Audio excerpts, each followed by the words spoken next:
గత ఎన్నికలలో రైతులకు ఇచ్చిన హామీని సీఎం జగన్ నిలబెట్టుకున్నారని మంత్రి కాకాని గోవర్ధన్ రెడ్డి అన్నారు. 5 ఏళ్లలో రైతులకు రైతు భరోసా చెప్పినది కంటే అధికంగా ఇచ్చామన్న కాకాని రైతులపై బీమా ప్రీమియం భారాన్ని ప్రభుత్వమే భరించి ధాన్యం కొనుగోళ్లలో ఇబ్బందులు లేకుండా చేశామన్నారు. చంద్రబాబు హయాంలో ఒక్క రైతన్న సంతోషంగా ఉన్నారా అని మంత్రి ప్రశ్నించారు.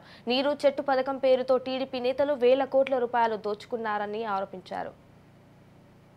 స్థాయికి తగ్గట్టుగా ప్రవర్తించకుండా అంటే నిన్న ఒక సందేశం ఇచ్చి వెళ్ళాడు. నేను పిచ్చోడిని, నాకు మీరు ఓట్లు ఇవ్వకండి, నన్ను నమ్మి మీరు నడవబాకండి అని చెప్పి అది దాని సందేశం. ఆయన మాటల యొక్క అర్థం ఏంటంటే నేను నాయకుడిని కాదు, నేను పిచ్చోడిని, కాబట్టి ఇటువంటి పిచ్చోడిని నమ్మి మీరు ఎవరైనా ఓట్లు వేస్తారో వేయబాకండి అనేటువంటి ఆ సందేశాన్ని ఇవ్వడానికి వచ్చినట్టుకున్నాడు చంద్రబాబు నాయుడు. పాపం ఆయన ఏదో ఓట్లు ఈయనకి ట్రాన్స్ఫర్ చేయిస్తాడని అక్కడ గోదావరి జిల్లాలో సమావేశం పెడితే మీరు నన్ను నమ్మి ఇతనికి ఓట్లు వేయబడలేదు అనేటువంటి ఆ సందేశం ఇవ్వడానికి వచ్చినట్టుగా పిచ్చి పిచ్చిగా మాట్లాడిపోయాడు తప్ప అతను మాట్లాడేటువంటి మాటలు, స్థాయి లేనటువంటి వ్యక్తులు మాట్లాడేటువంటి మాటలు అసలు పట్టించుకోవాల్సినటువంటి అవసరం లేదు.